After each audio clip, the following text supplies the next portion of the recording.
Decided not to launch a new investigation into the death of actress Marilyn Monroe. The panel rejected a request from the county supervisors to look into charges that Monroe was murdered. The coroner had determined the actress died in 1962 of a drug overdose and ruled her death a probable suicide. That ruling will stand.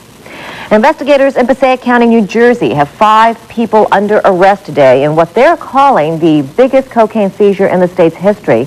The drugs were found when police raided a house in Woodcliff Lake, and Larry Menti has the rest of the story.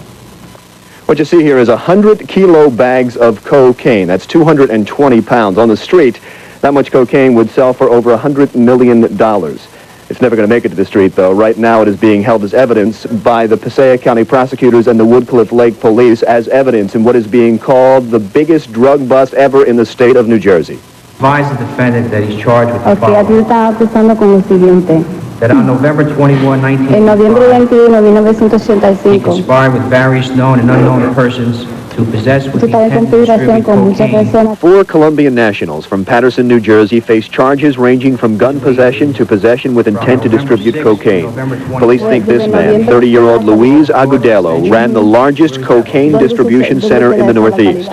To make sure he doesn't head back to Colombia, bail has been set at $5 million. The other 3 men are believed to be runners, cocaine delivery men, working out of this house in a secluded affluent section of Woodcliff Lake, New Jersey. After 6 months of electronic surveillance, the Passaic County narcotics team busted in last night. And behind a paneled wall, instead of plaster, they found all this cocaine and $22,000 believed to be cocaine profits. It's what's known as a stash house, the house in Woodcliff Lake. That's where they kept the drugs. They wouldn't actually transact business there, but one of the individuals involved in this distribution scheme would go there to get drugs when they had to make a deal. And they would give them to smaller pushers or distributors to sell in other states? These people could be classified as wholesalers. They would only deal in quantities of a kilogram or greater. They wouldn't, deal in any smaller quantity than that. They were, I guess could be called middlemen. They weren't the typical street dealers.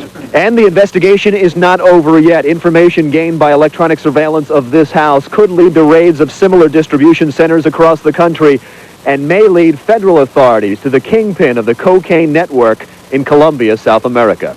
In Woodcliff Lake, New Jersey, Larry Menti, Channel 7 Eyewitness News. Still